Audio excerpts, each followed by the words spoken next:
Okay. Hello. And once again, Tom and I are glad that you're joining us for our Living Shoreline course for marine contractors. We thought it would be helpful to hear directly from a contractor who has worked on living shorelines. So we've invited Mike Bishop with Petrotech Southeast in Tampa Bay to share his experience and insights. Tom and Mike have worked together on a number of restoration projects. Hopefully we can get some good information to share with you. So Mike, would you kick it off and tell us a little bit about yourself and how long you've been a contractor?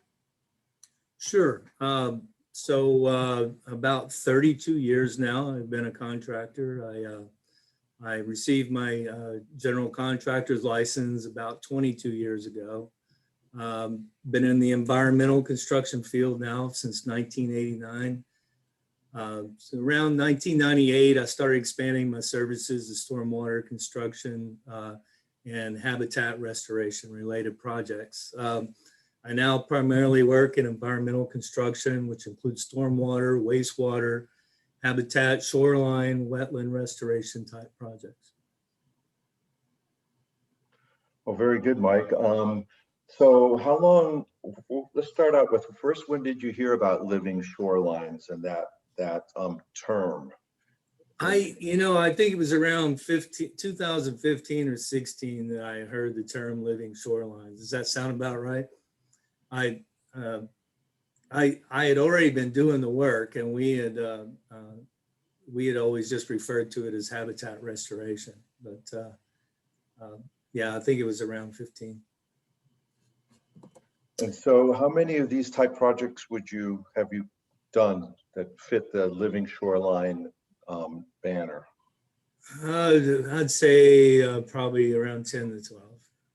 Okay. And is this something that you see these types of projects increasing? I mean, has it, how much demand has there been for them historically? And then how much demand do you see going forward? Historically, I haven't really done a lot in the past, except for as far as living shorelines. Habitat restoration, wetland restoration, to me sort of fits in that same category. I do think that it's going to be something that we'll see a lot of in the future, because stormwater runoff erosion, waterside erosion from storms, human interaction go hand in hand. It seems that most of the living shoreline projects I've worked on all have some degree of stormwater improvement. The fact that add in sea level rise, Florida being number 2 in the US for the most coastline, not including rivers, lakes, ponds, and springs. I think there'll be a lot of this work in our future. Well, Mike, now that you've done a few of these, what do you think of this line of business? I think it's, in my opinion, it's a great service line for me. It fits with what I do. I think in Florida, it's going to continue to grow. I think the efforts that go into designing and creating living shorelines is supported by the laws, Florida laws for development and stormwater impacts as they occur. Obviously, that helps the service line and that work line, but I think communities also value the living shorelines over the standard type seawalls because it enhances their environment. Do you see more and more customers, clients asking for these? I mean, when it comes time to do a restoration project or you end up doing a living shoreline, do you find that clients come to you and say, okay, what do we need here? Or do they say, hey, I want a living shoreline? Or they may be looking for one sort of a solution and then you're suggesting the living shoreline as an alternative? Like, how do you get to doing these sorts of projects? Well, I haven't really had a lot of interaction with directly with the communities. That sort of goes to, like Tom and but we have been contacted by some smaller coastal communities where they want to get rid of their seawall and go back with riprap revetment and breakwaters that sort of fit in that category of living shoreline. And do you find that when you do get those sorts of calls, is it usually following a storm event or following a news cycle, or is it just kind of seem like it's just? It's funny you say that. It's usually always following a storm event or something related to stormwater erosion runoff. So we actually have a pretty diverse audience participating in this course. We've got some marine contractors, some folks who are typically seawall and dock builders. We've got some landscapers, some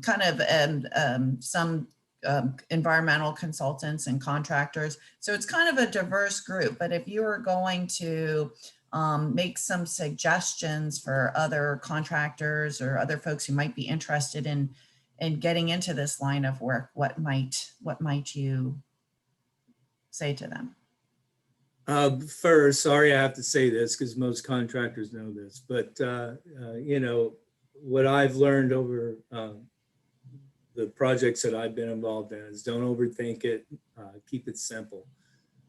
Be attentive to the installation, pay attention to conditions that warrant any change in design. It's not an exact science, as Tom can tell you. A good example would be oyster bags.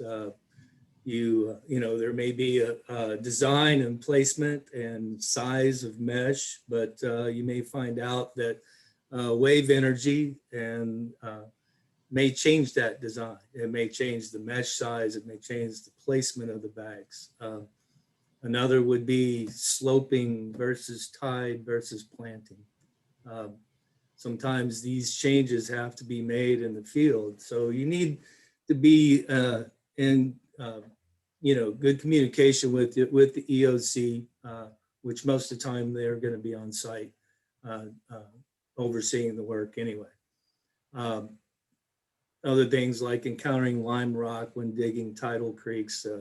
Those are just some examples. And for the most part, the projects that we've done, we've been able to do with 3 to 4 people on a crew, not large crews. We use small equipment to minimize the footprint and the impact to the environment. I would say logistically, try to keep your material storage as close to the shoreline work area as possible. And we use the shoreline as our travel for our equipment. We try not to, you know, impact the area, upward of the shoreline, because it's just areas that you'll end up having to restore when you're done anyway. If you're working in the shoreline, use your equipment and work right down the shoreline. We use the small equipment, like I said, that has rubber tracks and thumbs to move, you know, the riprap. So the reason why we like the rubber tracks is because a lot of times we're working around tree roots, and which brings to mind tree barricades. Tree barricades can always be an issue. You're working in parks along rivers is always the large oak trees, and sometimes by the time we get done installing the tree barricades, we're looking at the river or the pond, lake, whatever, and we're going, there's no way to get to it. So we gotta sometimes make changes. Those changes, you know, sometimes could be placement of mulch and plywood over root systems that allow you to get access into the work area. To date, we've never had to work from a boat or a barge. If you have to, you just you want to check with your insurance companies. A lot of times working over water, there's going to be some premiums to pay. I don't think longshoremen's insurance has really ever come into play. I would say another one would be get to know your indigenous and invasive aquatic and shoreline plants. I'm still learning that myself. And lastly, enjoy the view. You're working in a park or a coastline. Well, thanks, Mike. That was very informative. I really appreciate your time on this and your insight. Tom, is Thank there you. anything else that you think that the participants would want to know about? No, I think he covered it pretty well. It's really true. Every site's different. No one size fits all. Don't hesitate to question the engineer and and whoever your client is to make changes so you can physically get in there and do the project right. Some people try to follow these plans to the letter, and these are guidelines. Really, you need to make it work in the field, and communication's key. That's the only thing I could add or mention. And then Mike, you know, the only other thing maybe I was thinking, and again, I guess because the nature of what you work is the nature of the work you do is a little different than what some of the folks taking this course are, but just, you know, how can they help let the community know that now these services are available? You know, now once they complete this course and now they have the ability to do this work. Any suggestions on how they can let the community know that it's an option? Gosh, I don't know how to answer that really. Sorry, I We, just spring that on you. yeah, I mean, you know, most of the work that we do is all government funded. Okay. Grants and stuff that come about. I've only really been contacted once by a community to enhance their shoreline, and it was basically related to erosion control issues. Okay. That's the best Great. I can answer that. No, that's fine. So thanks. Thank you, Mike, very much for taking the time to speak with us. Tom, anything else you'd like to add? Nope, I think we got it. I All appreciate right. it, Mike. Thank you. Thank you very much, Mike. And Thank you. for the class, I hope this was great. If you do have other questions that you would like us to send off to Mike, he's not going to be joining us live. However, we are more than happy to send any specific questions that you have on to him, and hopefully he'll take the time to answer them. Thank you. Great. Thank you.